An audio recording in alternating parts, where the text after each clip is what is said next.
I'm Virginia, and I'm also on the negative side to lowering the drinking age to 18 and believe that the legal drinking age should remain 21.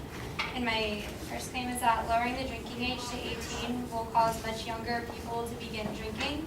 And a lot of what Caitlin said is kind of what I had in here, just how in high school you realize that newly legal drinkers often purchase alcohol for their underage peers, creating the trickle-down effect, like she said. So the 18 to 20-year-olds are getting their alcohol from 21 to 24-year-olds.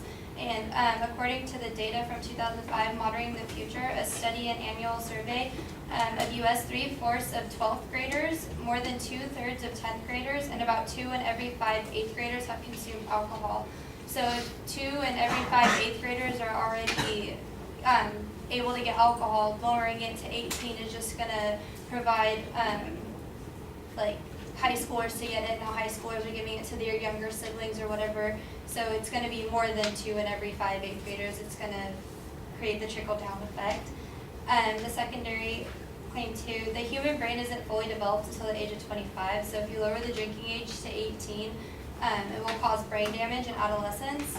In the frontal lobes, the brain's frontal lobes are important for planning, performing ideas, making decisions, and using self-control. When alcohol affects the frontal lobes of the brain, a person may find it hard to control his or her emotions and urges. The person may act without thinking or may even become violent.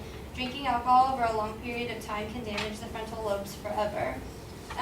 The body of research about the effects of alcohol on the developing brain is still growing, and studies have shown physical changes in the brain and evidence impaired problem solving and cognitive function resulting from young alcohol use. And that's from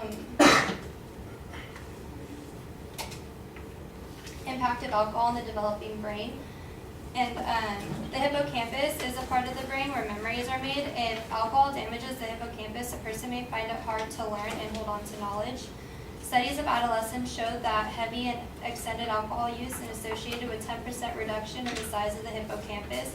So drinking, like, even though they're saying to keep lower to 18 because of like you're able to vote and stuff, like it's doing damage to your brain. And it also shows that the function of the hippocampus is uniquely sensitive to alcohol at this time, and that alcohol may be poisonous to nerve cells of the hippocampus, causing damage or destroyed. And that's from the National Health and Medical Research Council. So not only is it unsafe like when you're 21, it's also unsafe when you're 18 because you're still developing. And then if you lower the drinking age to 18, it will cause more drinking and driving related accidents. According to a review of literature published in the Archives of Pediatric and Adolescent Medicine, author Ralph Higgins cites several studies on the issue done in the 70s and 80s in 1971. Some states did try and lower the drinking age to 18, and in the years following had an increase in fatalities from alcohol-related motor vehicle accidents.